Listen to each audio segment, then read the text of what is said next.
Can your favorite painting, photograph, film, or novel inspire you to steal, kidnap, or even commit murder? Hello, my name is Kevin McGinnis. I'm a professor of art history. Join me as we look at how works of art from the past have motivated criminal acts. Today's episode will focus on the infamous Black Dahlia case, the murder of beautiful 22-year-old model Elizabeth Short, and how her killing may have been prompted by the work of Surrealist artist Man Ray. Specifically, we will examine the writings of retired police detective Steve Hodel, who in 2003 published the New York Times bestseller Black Dahlia Avenger, in which he claimed that the culprit was none other than his own father, Dr. George Hodel, an esteemed physician who worked in LA at the time of the incident. In our analysis, we will probe the details of this case for new insights and attempt to understand the dark side of creativity and imagination on the art of crime. The morning of January 15, 1947 was surprisingly cool. A frosty chill moved over Los Angeles like an ominous specter. On Hollywood Boulevard, crowds of extras made their way onto the studio lots to begin another day of work in the city of dreams. In the midst of this hustle, the LA police force patrolled the streets waiting for the inevitable din of criminal activity. It was around 10:30 that the announcement erupted over the intercom that there was a disturbance on Norton Avenue in the quiet suburb of Leimert Park. Two officers casually headed over to the site, completely unprepared for the hellish vision that awaited them. It seemed that a young housewife named Betty Bersinger had been walking down the street with her 3-year-old daughter Anne when she caught sight of something strange on a vacant lot close to the roadway. Initially, she believed it was a broken mannequin due to its pale coloring, but to her shock, she quickly realized that it was the brutalized body of a woman. She did not stay long enough to take in the full horror of the scene, and instead ran to a neighboring home where she called the police and demanded that they remove the remains as quickly as possible. As the police arrived, the full gravity of the situation set in, and the reality of the nightmare began to unfold. The young woman's body had been severed in two, bisected just above the waist, and completely drained of blood. Her torso was laid a full 6 inches from her legs, which were spread eagle in a highly sexualized pose. The dreaded Chelsea smile had been etched across her face, running from ear to ear, and her right breast had been almost entirely removed. Ligature marks around her hands, ankles, and neck indicated that she had been bound while she was tortured. Despite the rest of the corpse being thoroughly washed, the soles of her feet were left sullied with dirt, indicating that she had either been standing in soil or had been running barefoot. For such a gruesome act, the location seemed almost eerily clean, devoid of any blood or gore, so thoroughly sanitized that it looked more like an art exhibition than a homicide scene. The only pieces of evidence left in the killer's wake were a bloody heel print on the sidewalk, a tire track in the dirt, and some paper sacks left nearby. The police marveled at the brutality of the crime, and there was an unsettling silence that fell over the group of men. The press arrived shortly after law enforcement, and frantically photographed the scene for the morning edition. Crimes of this nature were often featured in the headlines of Los Angeles newspapers, where kidnappings, shootings, and general mayhem had become part of daily life. By the late 1940s, the City of Angels had become known as the Port of Missing Persons due to its frequent abductions and murders. LA was a seething cesspool largely ruled by hoods and gangsters who had infiltrated almost every level of the legal and judicial system. The Jane Doe discovered at Leimert Park joined the long list of so-called lone woman murders, a rash of unsolved slayings that took place between 1943 and 1949. A forensic artist was hired to recreate her likeness, but her face had been so severely beaten and slashed that it was difficult to reconstruct her features. It was not until her fingerprints were sent to the FBI that her identity was finally determined. She was Elizabeth Short. Her name was on record due to an incident that occurred 4 years earlier, when Elizabeth had been caught drinking underage in a Santa Monica bar and was subsequently arrested. This information not only gave the corpse a name, but also a face, one that was unmistakably captivating. As the police officer who located her photograph stated, she had a haunting kind of beauty that would have been right at home on a magazine cover. Elizabeth Short was a stunningly attractive young woman, and this image was the Mona Lisa of mugshots. In a tragic piece of irony, the fame that was lavished upon Elizabeth in death fulfilled her life's ambition of becoming a well-known model. She had attained a small degree of success working for various local photographers and artists. However, life in Los Angeles had proven to be a struggle for Elizabeth ever since she first visited the city. She had gone to California to live with her father, Cleo Short, who had relocated to the Golden State after he deserted the family in 1930. Cleo had worked designing and building miniature golf courses in Massachusetts when Elizabeth was born. However, with the onset of the Great Depression, he found it impossible to make ends meet and opted to falsify his own death rather than contend with these economic hardships. Leaving his abandoned truck by the Charles River, he caught a train headed for the West Coast and left his wife Phoebe to raise their 5 daughters alone. Authorities assumed that Cleo had committed suicide by jumping into the cold waters, and the Short family was left to pick up the pieces after this catastrophic event. Elizabeth was 5 at the time of her father's supposed demise, and she was particularly affected by the loss. In her adult life, it was evident that she sought out romantic relationships with men who were strong, assertive, and often in uniform, possibly as a means of regaining the stability that was lost after the departure of Cleo. During the succeeding years, Elizabeth and her sisters lived in a cramped apartment where they learned to be independent and self-reliant. As the years passed and she blossomed into adulthood, Elizabeth grew increasingly beautiful, and it was not long before it was being suggested that she capitalize on her good looks and pursue a career in modeling. With her pale turquoise eyes, fair complexion, and raven black hair, Elizabeth resembled the movie stars of the silver screen. It was at this time that Cleo decided to re-establish contact with his estranged family, revealing that he was still alive and residing in California. The response from Phoebe and her girls was understandably less than receptive, and the only member of the Short family who wished to meet with him was Elizabeth.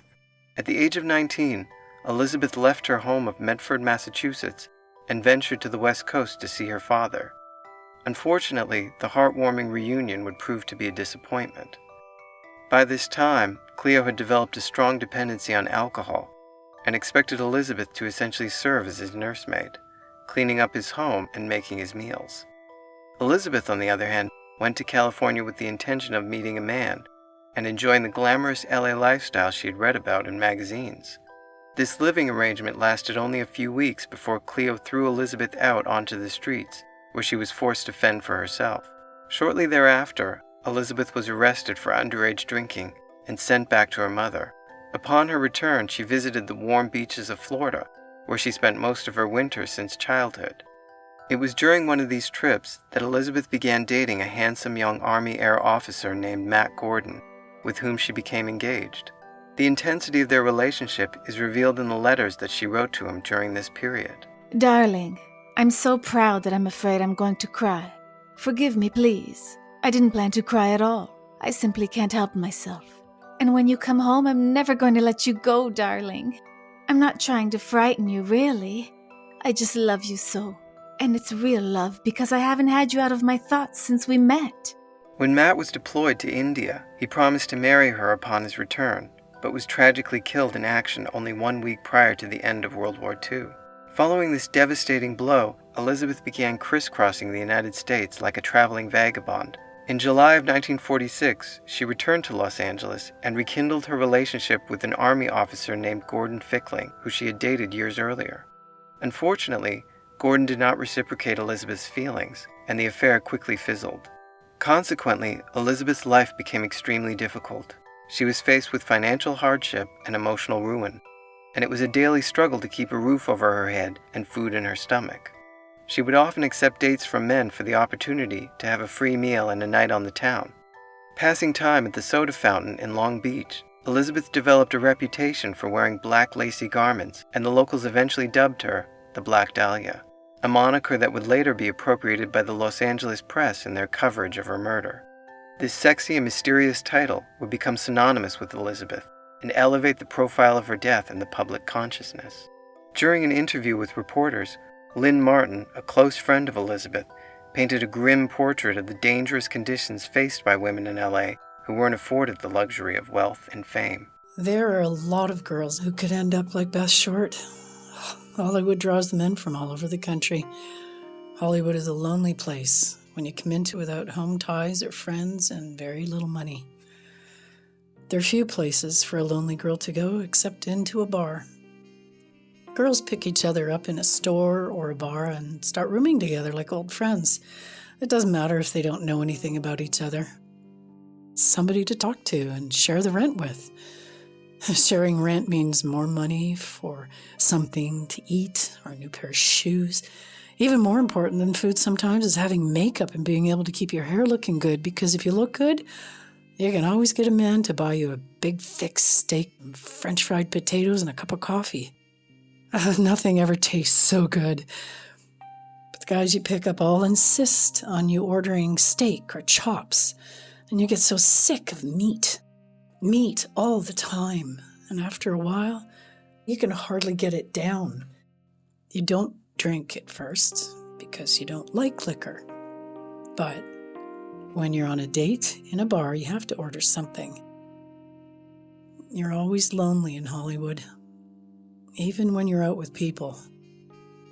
They don't belong to you, those people. None of them really care what happens to you. Lots of times you can hardly stand the man you're with, but you forget about that after a few drinks.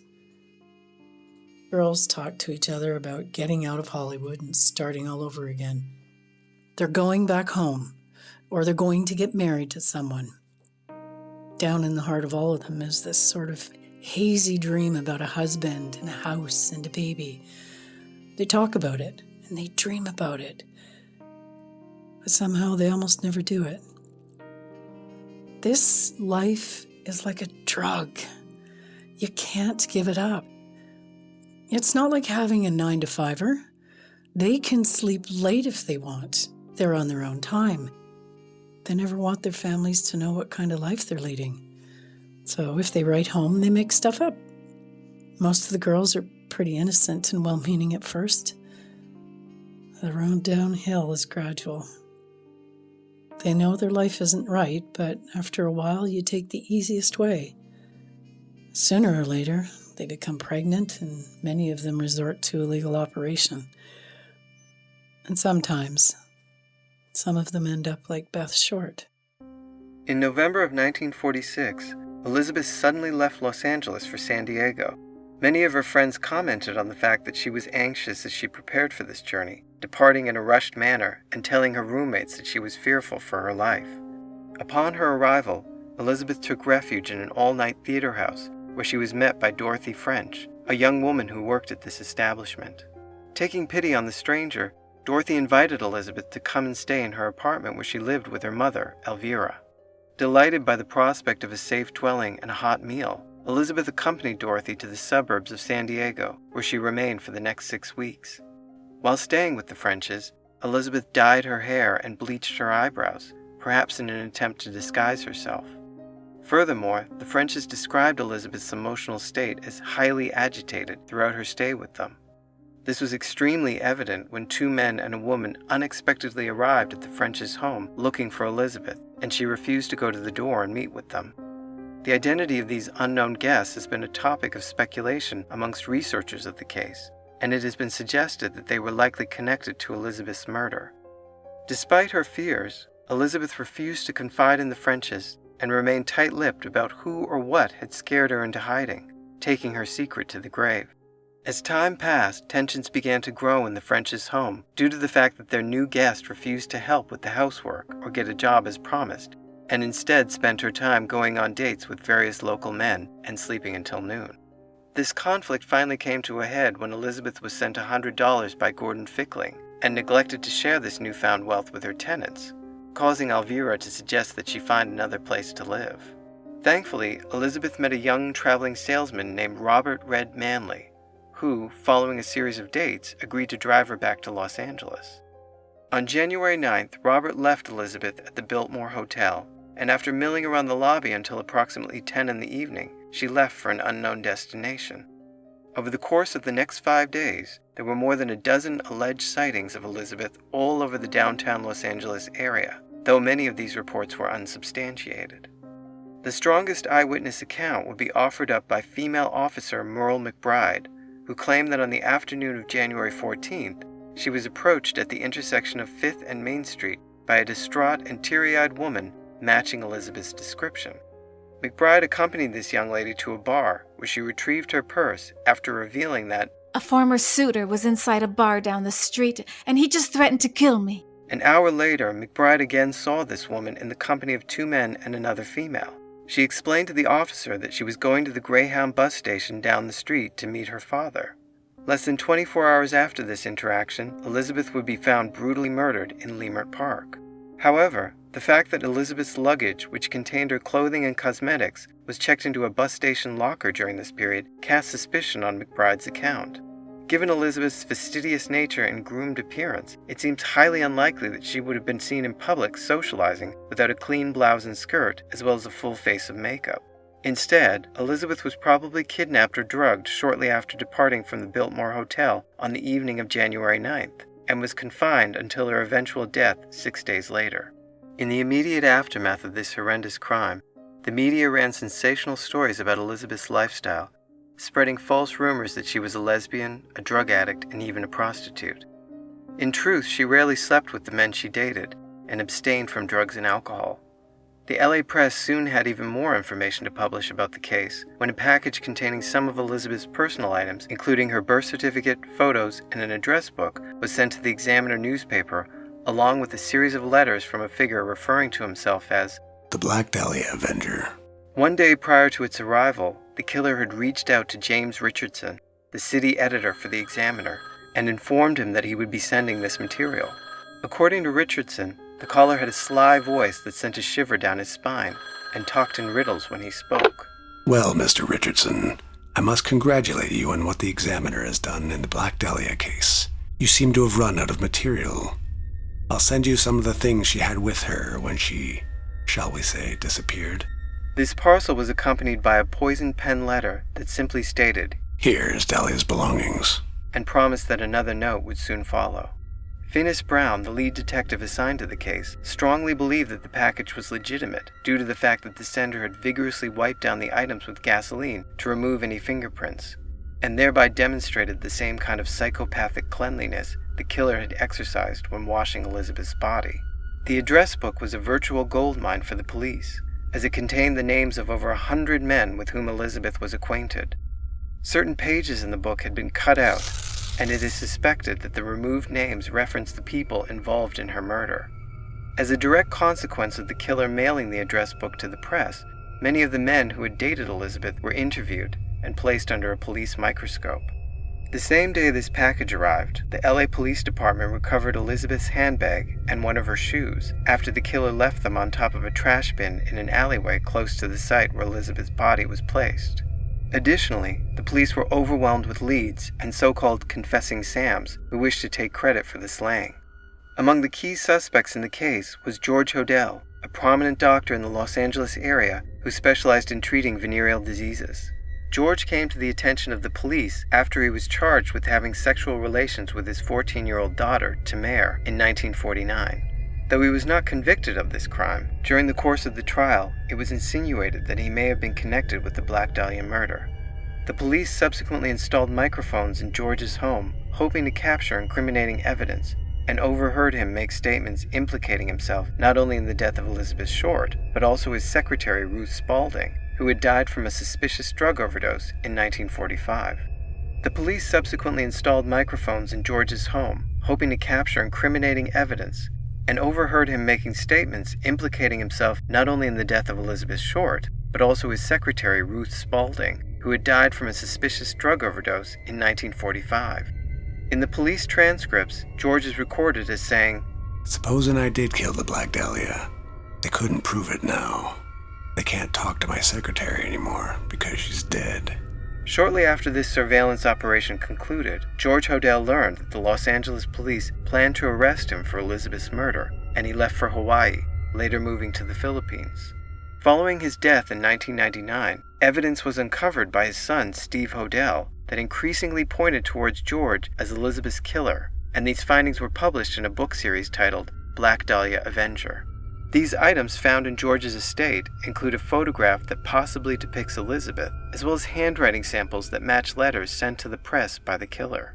Steve speculates that Elizabeth met George around 1943 when she sought treatment at his clinic for a gland infection. The two struck up a romantic relationship, and given Elizabeth's modeling ambitions, George may have introduced her to his artist friends, including Man Ray.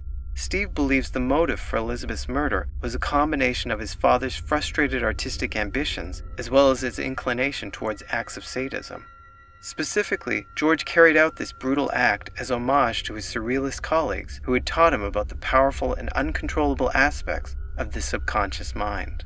The crime was allegedly perpetrated at the Soden House, an austere mansion located on Franklin Avenue that was designed by Lloyd Wright and inspired by images of Mayan temples. The entrance to this impressive building resembles the jaws of a monstrous creature, and the interior is both beautiful and imposing. Steve suggests that Elizabeth was lured to this house where she was drugged and then tortured in the basement by George and his accomplice, either Fred Sexton, an artist friend, or Baron Ernst von Haringa, a con artist acquaintance. After her death, Elizabeth's body was bisected and washed before being brought to Leimert Park. In the decades since the murder, researchers examining this case have tried desperately to find a motive for Elizabeth's killing and dismemberment. However, these authors fail to understand that this crime is a celebration of the irrational, a horrific vision of the repressed male psyche unleashed. The killer viewed Elizabeth as a completely dehumanized object, devoid of thought or emotion, and manipulated her body like a blank canvas. As Steve Hodel explains, the Black Dahlia crime was a masterpiece of the macabre, a crime so shocking and horrible it would be immortalized through the annals of crime lore. In his analysis of the murder, Steve discusses the concept of a thought print, which he defines as the instinctive motivations of a killer. He explains that it has the potential to link an individual to a specific time, place, crime, or victim. Using Steve's notion of the thought print, I will similarly attempt to highlight certain aspects of this case that indicate the psychological character of the perpetrators and their relationship to the victim. I will begin by looking at the figure of Elizabeth Short and how she was likely coaxed into a dangerous situation that ultimately resulted in her demise. According to all accounts, Elizabeth was a sweet, charming, and congenial young woman who was friendly and respectful to everyone she encountered. Based upon the types of men that she dated, it is obvious that she sought out personalities that were forceful, domineering, and emotionally distant. Scarred by the absence of her father, Elizabeth went looking for a suitor who would provide a strong and stable environment. Studying Elizabeth's correspondence with her lovers Matt Gordon and Gordon Fickling, it is apparent that she was fixated on the notion of finding a companion who would fulfill an almost childish notion of a fairy tale romance. Her naive illusions about love are reflected in both the volume and content of these letters, and it appears that Elizabeth was happier living in a fantasy rather than facing the crippling disappointment of reality. This personality trait is similarly displayed in her tendency to invent whimsical stories about herself that would merge elements of truth and fiction in an attempt to elicit sympathy. For example, while staying with the Frenches, Elizabeth told her tenants that she had married Matt Gordon, and together they had produced a baby boy who died shortly after birth. Likewise, on the day that she was dropped off at the Biltmore Hotel, she told Robert Manley that she was meeting her sister in the lobby, a story that would later be discovered to be untrue. This tendency to tell falsehoods became increasingly dangerous as time passed, due to the treacherous nature of the people she encountered in Los Angeles, and may have ultimately contributed to her death. The fear that Elizabeth demonstrated in the weeks leading up to her murder indicates that she was being targeted by a powerful agent. The most likely scenario is that she either upset an influential figure in Los Angeles, perhaps through her habit of fabricating lies, or she learned some piece of information that placed her in danger. And on January 9th, when she left the Biltmore Hotel, she was on her way to meet with someone connected to this secret. Though she feared this individual, she felt compelled to see them one more time, or she was ambushed after being brought to a location by a third party. What is clear is that at some point following her return to Los Angeles, Elizabeth came into contact with a sadistic individual who viewed her life as expendable and felt that it was imperative to permanently silence her in order to maintain his interests. According to Steve Hodel, Elizabeth was murdered because in the months leading up to her demise, she had discovered George's proclivity towards violence and the fact that he was a serial killer. It is my opinion that at least 2 individuals were involved in the torture and murder of Elizabeth Short. These men possess highly distinct personalities and were responsible for different facets of the crime. The first killer is impulsive, frenetic, and borderline psychotic. He has difficulty controlling his rage and possesses below-average intelligence. He most likely works in an occupation that involves manual labor and has difficulty maintaining employment due to his confrontational nature. He is under 40, physically fit, and has likely been married numerous times. We know that this individual was left-handed based on the lacerations on Elizabeth's face that extend from the corners of the lips to the ears. These wounds were likely produced when a scalpel or open razor was inserted into the jaw, pushed forward, and pulled out sideways, slicing through the soft flesh of the cheeks. The cut on the right side of the mouth is half an inch longer, indicating that this is the direction the blade was moving, and therefore the hand in which the weapon was held. He also viciously beat Elizabeth's skull with a blunt instrument, causing hemorrhaging to her forehead, which resulted in her death. After she had expired, Elizabeth's corpse was handed over to the second culprit, who would go about preparing the body for display. This man is much more reserved, cautious, and meticulous than his partner, preferring to remain in the shadows. He is also obsessed with cleanliness, causing him to have difficulty maintaining relationships due to the fact that he is preoccupied with perfection. He is a narcissist who possesses above-average intelligence, though his ability to progress professionally has been impeded by his arrogance and lack of social grace. He likely has some medical training, though he may not have gained it within a formal setting. His role in the crime entailed severing the body at the waist, draining it of blood, and cleaning up the scene afterwards.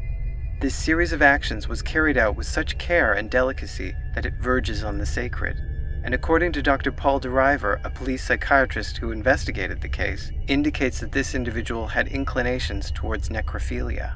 As the doctor explained, it must be remembered that sadists of this type have a superabundance of curiosity and are liable to spend much time with their victims after the spark of life has flickered and died.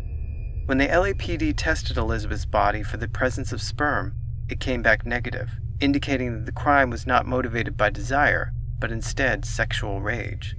This notion is supported by the fact that the second killer removed a rectangular piece of flesh from Elizabeth's right thigh that contained a rose tattoo and inserted it into her vagina. This tattoo was a symbol of her flirtatious and free-spirited sexuality, and the act of excising it reveals a desire to humiliate and punish Elizabeth for some perceived transgression. The visceral nature of this wound indicates a high level of intimacy and points to a perpetrator with whom she was already acquainted. This individual also mutilated Elizabeth's right breast, removing a large section of skin which may have been retained as a trophy, allowing him to relive the excitement of the crime at a later time. Furthermore, it has been suggested that the body was bisected in order to allow the killer access to Elizabeth's reproductive organs, and a deep cut that runs from her navel to the pubic bone resembles the incision typically made during a hysterectomy procedure. Could it be that Elizabeth invented a story claiming she was pregnant by someone who wished her to have an abortion and was willing to kill her in order to remove any possibility of a child? Though the scenario is plausible, there is one major problem. When the body was examined, it was discovered that the uterus was left intact, and there was no sign of pregnancy. Instead, I strongly suspect that the individuals who killed Elizabeth were motivated by their sexual inadequacy and their anger over her unwillingness to submit to them. During the autopsy, it was also discovered that Elizabeth's stomach contained feces. This material was greenish-brown in color and granular in texture. Steve Hodel has suggested that it may be steer manure and has subsequently discovered receipts in his father's records for the purchase of this material. However, some of this substance likely came from the victim herself, as it was noted that her anus was dilated. A rectal catheter may have therefore been inserted into her colon and used to evacuate excrement, which in turn would have been fed to Elizabeth prior to death. This act ties in with the overall theme of the crime, which involved perverting the natural cycles of the body in order to transform Elizabeth into a chimera, thereby illustrating the monstrosity of her sexuality as seen through her killer's eyes. Elizabeth's corpse was treated as a puzzle to be broken apart and reassembled to satisfy the demented whims of her attackers. This makes the final act of the second killer all the more puzzling, as he carefully washed Elizabeth's skin until it glistened and gingerly drove her remains to Leimert Park before placing them in an empty lot. Steve suggests that the killer was inspired to pose Elizabeth's body based on Man Ray's provocative 1933 photograph, Minotaur, in which a woman's nude torso is shown with her arms raised above her head. The title of this image references the cannibalistic monster of Greek mythology that was both human and bull. This creature was born after King Minos, the leader of the island of Crete, refused to sacrifice a sacred white bull sent to him as a gift by the god Poseidon. As punishment, the sea god caused Minos' wife, Queen Pasiphae to fall in love with the animal and bear its child. The hideous progeny of their union was locked in the labyrinth beneath the palace, where it would be fed 7 young maidens annually. Man Ray mockingly references this tale by using the female body to create the uncanny impression of a bull's head, with her arms as its horns and her breasts as its eyes, thereby implying that the young woman will be eaten by the very creature she is mimicking. She is both Beauty and the Beast. The artist Man Ray was born Emanuel Rednitsky in 1890 and grew up in Brooklyn, New York. He discovered his passion for the arts at the age of 7 and went on to become one of the most celebrated personalities in the Surrealist movement. Though he worked in a variety of different mediums, he is best known for his experimentations in photography, which are still used to this day. In his portfolio, we often see images that feature women in sexually explicit poses, performing potentially degrading acts. Minotaur therefore fits into a much larger trend of presenting the female body as a dehumanized object that is dismantled to create erotic tableaus and satisfy the destructive aspects of the male gaze. If George Hodel is in fact responsible for the Black Dahlia crime and was inspired to commit it by the works of Man Ray, then this indicates that he had lost all perspective on the distinction between reality and fantasy. This facet of George's psyche was reflected when he was being interviewed following his arrest for incest in 1949. George told police, "I'm delving into the mystery of love and the universe. It's all so unclear, like a dream. Can't figure out whether someone is hypnotizing me or I am hypnotizing someone." According to Tamer, the relationship between her and George resulted in a pregnancy that was later aborted, causing her to run away from home and eventually seek help from the police. These events reveal that George lacked proprietary or social boundaries. He was, in essence, a shell of a man, devoid of any sense of guilt, shame, or remorse, and willing to commit atrocities in order to satisfy his own demented desires. Many of these same characteristics are seen in Elizabeth Short's killer, and it therefore seems entirely feasible that they are one and the same. There is an odd kinship between George Hodel and Elizabeth Short that began long before the Black Dahlia crime took place. Both are mysterious figures who harbored dark secrets that likely contributed to their undoing. George Hodel was a well-respected doctor, leading a cosmopolitan existence on the surface. And yet, if his son is correct, beneath this pristine veneer beat the heart of a sadistic, cold-blooded killer. Similarly, Elizabeth's glamorous persona and beautiful appearance concealed her crippling loneliness and impoverishment. Both were radiant on the outside and rotting on the inside. And in the dangerous city of Los Angeles, these two ill-fated souls met and became bound together in a hideous alliance forged in blood that can never be broken. As Harry Hansen, one of the lead detectives who investigated the Black Dahlia case, explains, homicide is a union that never dies. A bond is formed that finds the two subjects in a set of circumstances that are tighter than a marriage wedding, tied together into infinity. This concludes our journey into the world of the Black Dahlia. Thank you for joining me on this episode of The Art of Crime.